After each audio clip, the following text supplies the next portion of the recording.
আল্লাহ বলে হাসরের ময়দানে বান্দা তোমার কান, তোমার চোখ, তোমার সারা দেহের চামড়া, জুলুদুহুম, তোমার সারা দেহের চামড়া হাসরের ময়দানে তোমার পুরা জিন্দেগির কর্মকাণ্ড বলে দিবে।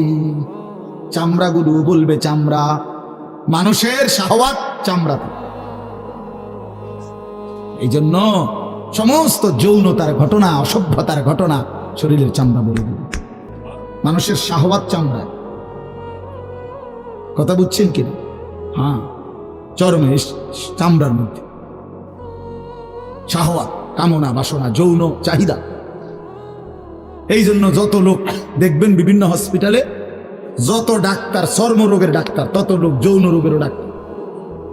হ্যাঁ, চর্ম ও যৌন রোগ বিশেষজ্ঞ। এটা একই বিষয়, একই চ্যাপ্টার। চামড়া মানে আল্লাহ তাআলা বলেন তোমার চামড়া বলে দিবে কত রাত কত দিন নারীর প্রতি অবৈধ আগ্রহ, অস্থিরতার, বেহায়াপনার, অসভ্যতা করেছিলে।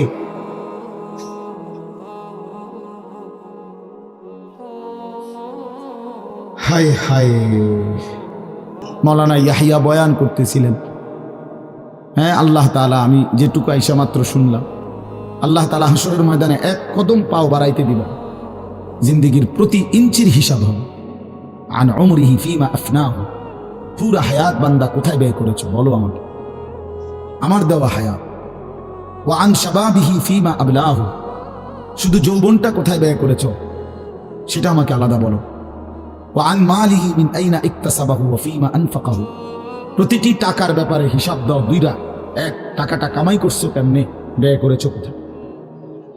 ওয়া মাযা আমিলা ফীমা আলিমা, যা যা শিখেছিলা, জেনেছিলে, শুনেছিলে, তা কি পরিমাণ আমল করেছ সেটা বল, সেটা বল। এই জন্য এই বিষয়গুলো জরুরি। বা রাসূলুল্লাহ সাল্লাল্লাহু আলাইহি সাল্লাম বলেন, এগুলো উত্তর না দিয়ে কোনো মানব সন্তান হাসরের ময়দানে এক কদম সামনে যাইতে পারবে, এক কদম সামনে যাইতে। কোরআনুল কারীমের মধ্যে আছে, আল্লাহ তাআলা বলেন, ফাওয়ারাব্বিকা লানাসআলান্নাহুম আজমাঈন আম্মা কানু ইয়ামালুন।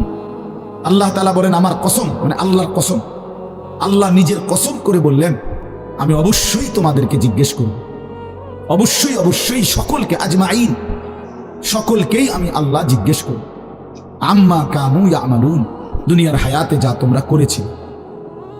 এই জন্য আল্লাহ তাআলার আড়াল হওয়ার কোনো সুযোগ নেই, হিসাবের বাইরে আমরা কেউ না।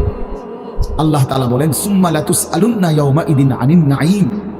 আল্লাহ তাআলা বলেন, ওই বাবা, আরে কি প্লাস্টিক না, কথা বলো কেন? আল্লাহ তাআলা বলেন, আমার দেওয়া প্রতিটি নিয়ামত সম্পর্কে অবশ্যই আমি তোমাদেরকে জিজ্ঞেস করব, প্রতিটা নিয়ামত। হাদিসের মধ্যে আছে, আল্লাহ তাআলা জিজ্ঞেস করবেন, নবী সাল্লাল্লাহু আলাইহি সাল্লাম বলেছেন, আল্লাহ জিজ্ঞেস করবেন, আলাম নুসিহ জিসমাক, বান্দা আমি মোট এতদিন তোমার শরীর সুস্থ রাখি নাই, সেইটুকু শুকর কি আদায় করেছো বলো। অনুরভিকা মিনাল মা, আমি কি তোমাকে প্রতিবার তৃষ্ণার্ত অবস্থায় পানি পান করিয়ে তোমার তৃষ্ণা নিবারণ করি নাই? যতবার পানি পান করছো, তো এরপরে আমার কি শুকর আদায় করছো বলো বান্দা। আহা, বদনসিব মুসলমান তো আলহামদুলিল্লাহ বলতেও জানেন, পানি পান করে সেটা যে একবার আলহামদুলিল্লাহ বলবে, এটুকু তো জানে, এটুকু তো জানে।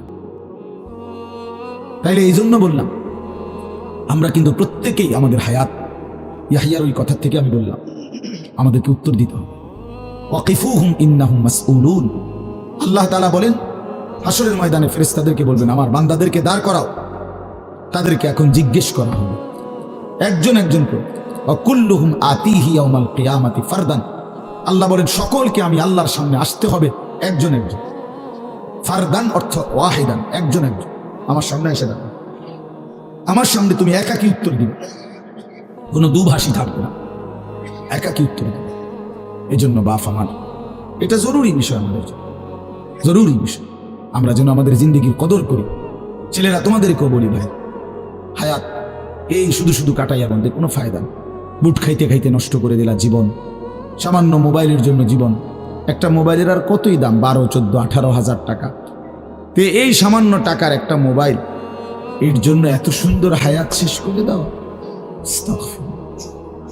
এটা ঠিক না। বন্ধুদের আড্ডায় 5 ঘন্টা 6 ঘন্টা জীবন শেষ করে দিলেন। আল্লাহ আমাদেরকে বুঝ দান করেন।